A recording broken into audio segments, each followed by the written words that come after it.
Good evening and welcome to Connecting Point. I'm Jim Madigan. We start tonight with a pair of stories focusing on education in our region. Last spring, the Commissioner of Elementary and Secondary Education for the state named Dr. Stephen Zrike receiver of the chronically underperforming Holyoke Public Schools. It's a controversial move, taking control away from the school committee and the superintendent. A Connecting Point correspondent, Carolee McGrath, sat down with Dr. Zrike to discuss his plans for improving Holyoke's public education system. Well, the plan is a long document with a lot of, I think, important guidance on the direction for the district over the next 3 years. It's a lot of the work is a lot of the direction are things that have already started or have been part of the district's direction, but it's accelerated, and then there's some new ideas. I think just a couple key highlights around it. I think the plan speaks to what's working and wanting to expand and scale that up and fix what's not. That's not rocket science, but we obviously want to improve on the areas we've been struggling. I think it speaks to time and the use of time and extending the day, making a fuller day, but also opportunities for teachers to have more time to plan and collaborate and for professional development. It speaks to parent engagement and repairing some relationships that may have been damaged with families over the years. It speaks to the secondary school experience very loudly about 6 to 12 and how do we ensure that our students are truly on a path to college and career. It speaks to I think it speaks to what we define as quality instruction for all kids in the plan. So those are just some of the highlights in a lengthy but very, I think, thorough and strong document that has clear outcomes for us that we have to report on regularly, and we have to be responsible and accountable to the community that we see progress relative to those outcomes. And what are you looking at for a timeline? Well, this first plan is a 3-year plan, so clearly this work is our directive and our guidance for the next 3 years. I think the Commissioner has been very clear that the work will continue as long as it needs to, and I don't think there's a finite end date to this.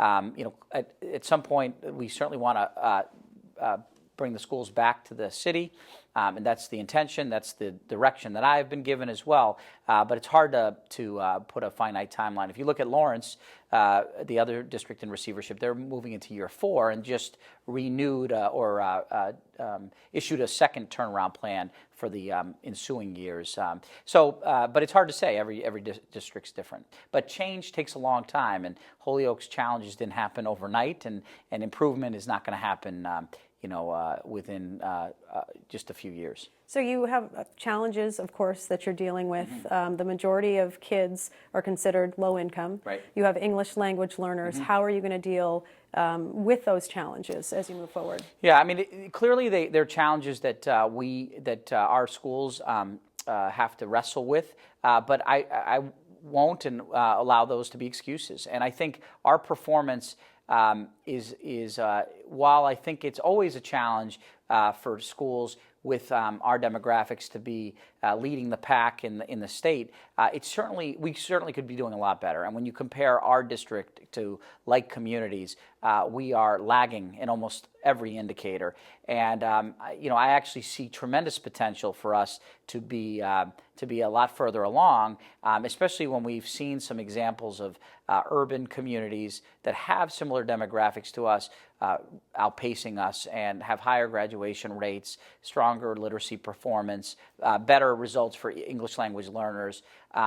Again, this is something that all these communities struggle with, but I think Holyoke has not quite had the success that some of those communities have had over the last few years. But when you're talking about a longer day, yeah. So kids start typically, 8 o'clock? What are they going to come in at 7 and stay Yeah. till 4? Yep.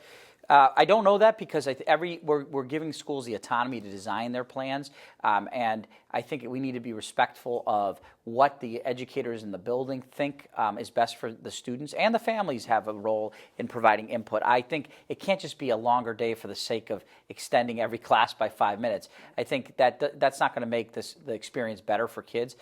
We have to be, I think, bolder and more aggressive about more enriching, fuller experiences for children. The kinds of experience I want for my child when they go to school, which is beyond just more seat time in literacy and math. That will help, but I think they need to be taught social studies and science content, technology, arts. And other, computer science is an area that other districts have found to be really engaging and a way to prepare kids for the workforce.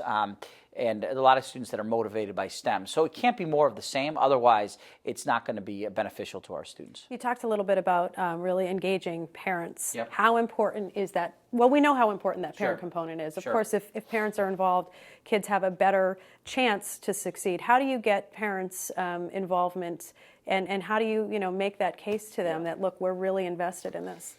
Yeah, I mean, I've tried really hard in my early stages to get out there to listen to parents. I think we may have listened, but we didn't really listen to what they had to say. And I think many of our families on all ends of the socioeconomic spectrum have voiced concerns about our schools that are legitimate. And I don't know that we have adjusted to those and taken that feedback to heart. I think we acknowledge it, maybe we've acknowledged it, but I don't know that it's made a difference in the way we've programmed and the experience our kids have. I think it's got to start there. And I think for me as a leader of a school district, to be visible and active with families and in the community, in their neighborhoods, in the places that they feel comfortable, safe. That's a priority for me, because that's where you get the best information. And then I think we've got to tailor our school. Our schools have to be nimble enough to adjust to meet those needs. Parents want choices today. Regardless of what their socioeconomic level is, they know their children have different profiles and learning needs, and we have to create a system that gives them those choices. Right now, if you ask many of our families, and if they had choices, they would go elsewhere. If they had the resources, if there weren't waiting lists at some charter schools, they would choose elsewhere. And so we've got to provide a better product that they look at and say, that for my child who has this profile, a school that has a science and technology focus is the right choice. Right now, the only option we have, which is wildly popular, is a dual language program that was launched by the previous administration, which is an excellent model for. Not only does it help ELLs, but it's a lot of native English speakers want their children to be bilingual, and so options like that are responsive to what the community wants. And what about for teachers? Because obviously there's been uncertainty, certainly people who are not happy about this and would like to see the state go. What does this mean for teachers? Yeah, I mean, people are not shy about saying that at times. I've been very impressed with the teaching staff in Holyoke.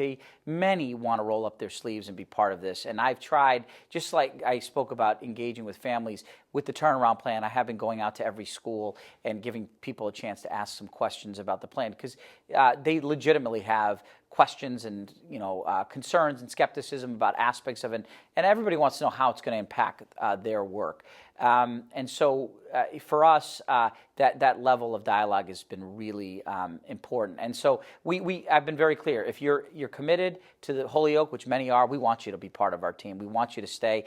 We don't see a line out the door of people who are trying to get in to be teachers. And some of our very best are some of the best in Western Massachusetts. If you could teach in Holyoke and be successful, you can be successful in almost any other district. And going forward, those performances will be tied, or the salaries will be tied to performances? Is that... The plan is that the turnaround plan calls out a performance compensation system that would reward individuals for performance. And so we haven't designed that. There are models we're looking at in other communities, and we're very interested in having those conversations with the union in preparation for the upcoming school year. And last question. We know that schools are data-driven and very concerned about test scores. Obviously, Holyoke is. Is that what it's going to be like for the 8-year-old who goes to school every day? Test, data walls. Is that? I mean, that sounds pretty daunting. No, and it can't be that. And you know what? That really hasn't worked for Holyoke, because that's what that's actually been a lot of the work they've been doing, is preparing. Teachers have been working hard to prepare for MCAS, and teaching to the test, in my opinion, isn't what works. Providing an enriching experience where kids are really engaging in a high-level content is I think not only is good for student learning, but actually will ensure that they perform well on high stakes and standards-based assessments. All right, Dr. Zrike, you have a lot of work ahead of you. Good luck, and thank you so much for joining us. Thank you for having me. I appreciate it.